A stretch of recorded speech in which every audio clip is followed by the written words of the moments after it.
Hi everybody, my name is Autumn Peterson and I am a senior at Drake University, and this is my leadership credo.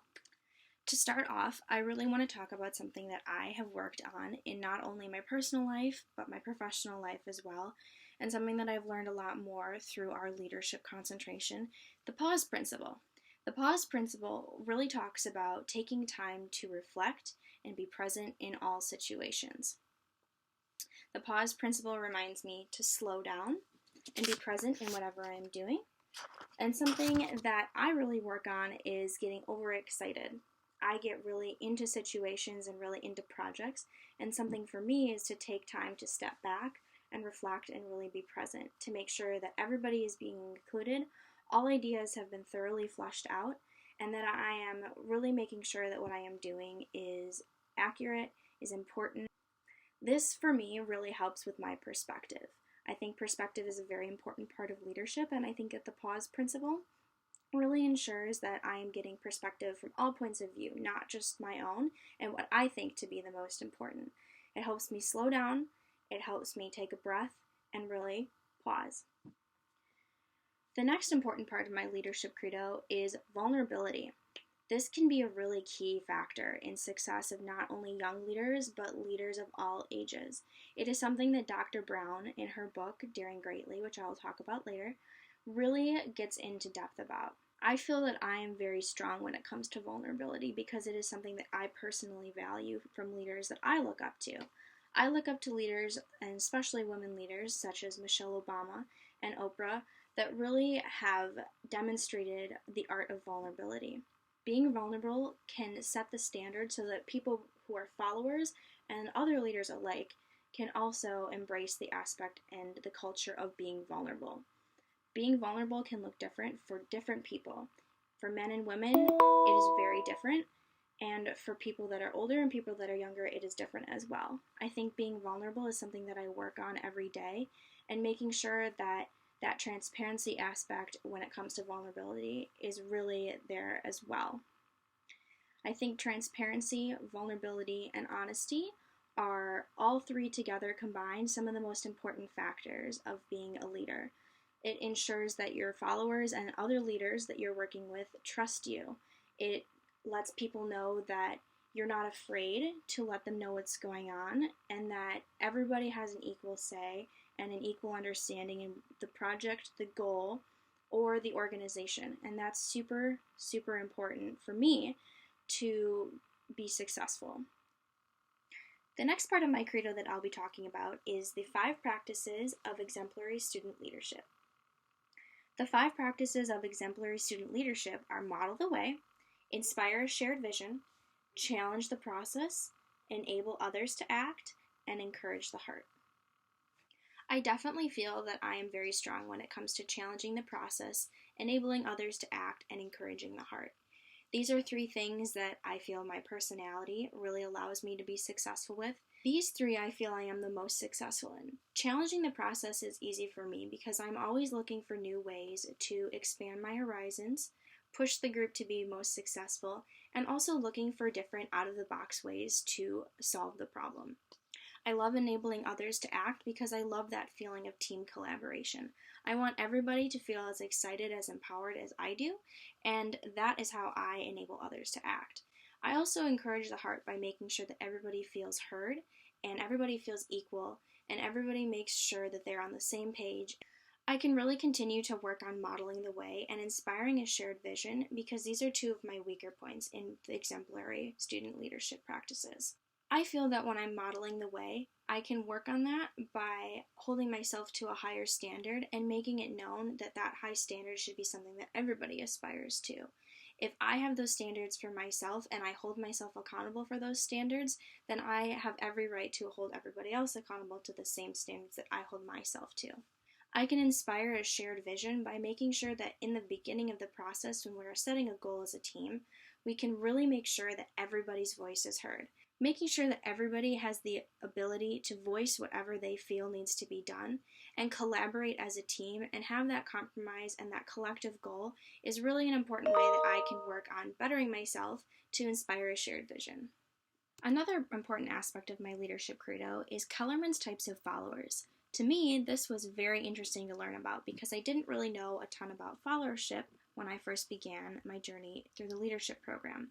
I learned that there are 5 different kinds of followers. There are isolates, bystanders, participants, activists, and diehards. I know now that each of these play a significant role in an organization, including the isolates. Everybody has a role to play, and being able to appreciate each of those roles has become really important to me. Another important part of my leadership credo is management versus leadership. There's a very clear distinction between the two. Management is about coping with complexity, while leadership is about coping with change. While both of these play a significant role, I do believe that there is a time and a place for both. Managers do play a significant role, but I think that overall, leadership is a better approach to a situation because it makes sure that everybody feels valued, everybody has a say in what's going on, and it makes sure that everybody is on the same page. Instead of just telling people what to do, giving people that freedom and ability to figure it out for themselves is really important to me. Emotional intelligence is a huge part of being a leader. You need to be sure that you're self-aware, you're able to self-manage, your social awareness is high, and your relationship management is high as well. These are very important skills not only to have in a workplace, but also to have in life in general. Being able to show empathy and awareness and really be in touch with your personal emotions is very important in order to see success.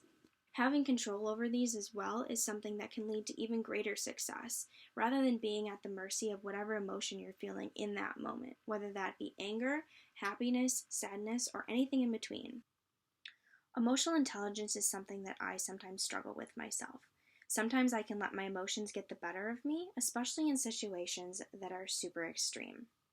It's something that I'm consciously working on, always trying to be in touch with my emotions and what's going on around me, and how can I react in a situation that will best benefit myself and my team. I constantly try to check in and make sure that I'm in touch with my emotions so that I can better work on handling them and controlling them in situations that are more extreme.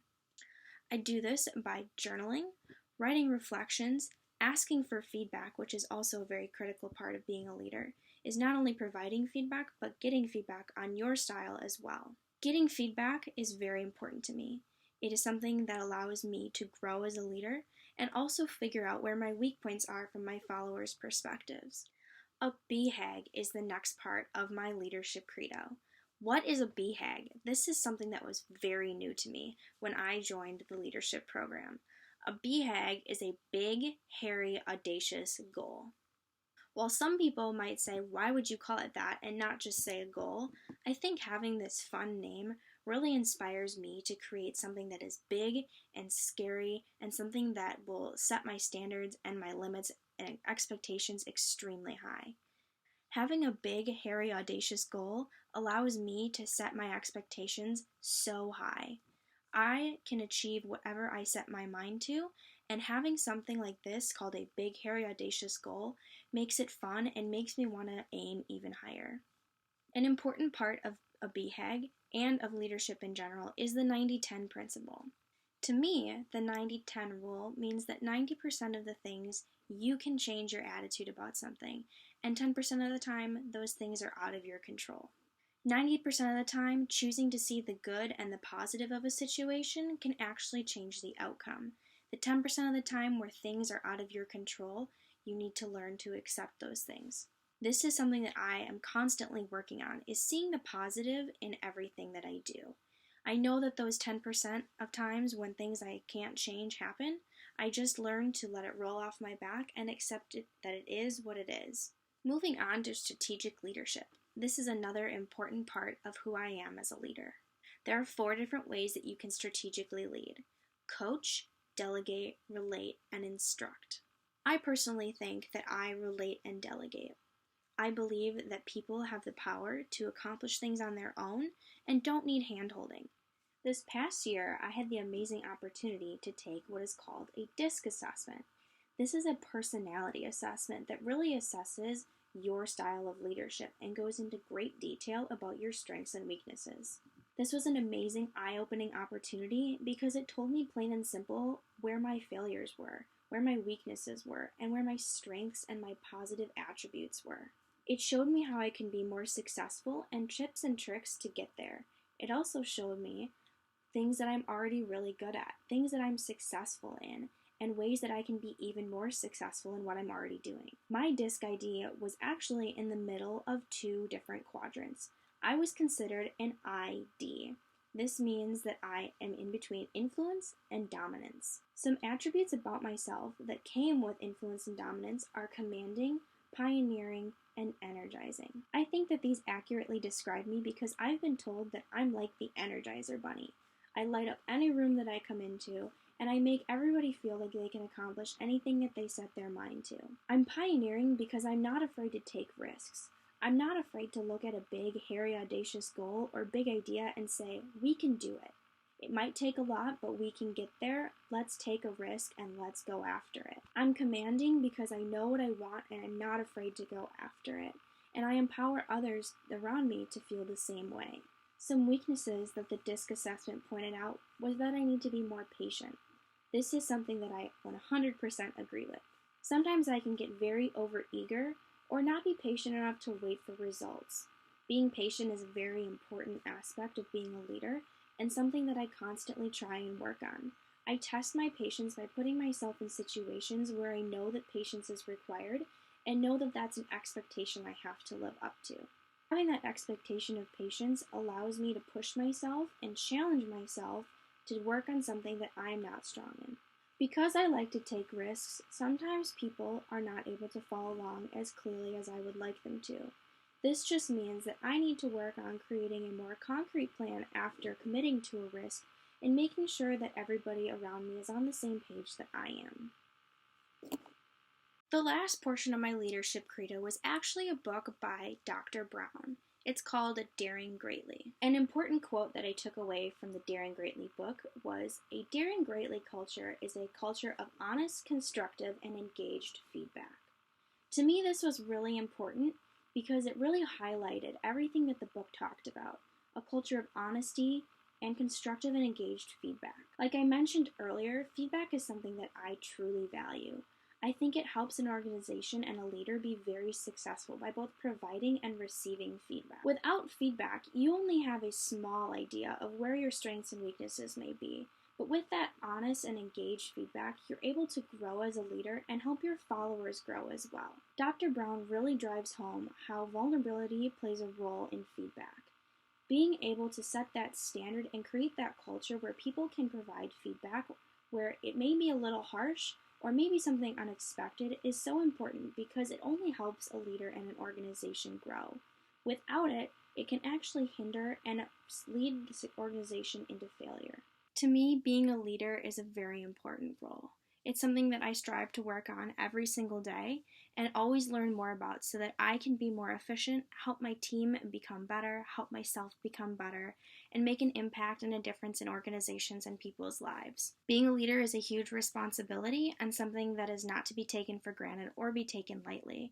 It's something that I am grateful for every single day, whether it being in a leadership role or learning from somebody who's been a leader. I always am grateful to learn more, experience more. I hope you've enjoyed hearing more about who I am as a leader and hope this provides some insight as to who